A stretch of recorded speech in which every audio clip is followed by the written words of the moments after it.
How to set Facebook comments privacy on Android phone. Hello guys, in today's video I'm gonna show you how to set Facebook comments privacy on Android phone. First, open Facebook and then just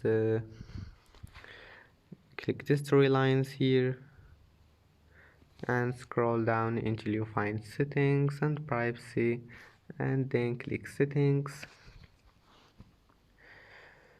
And now just scroll down until you find followers and public content, and here you can find public post comments, and here you can set it, you can manage it.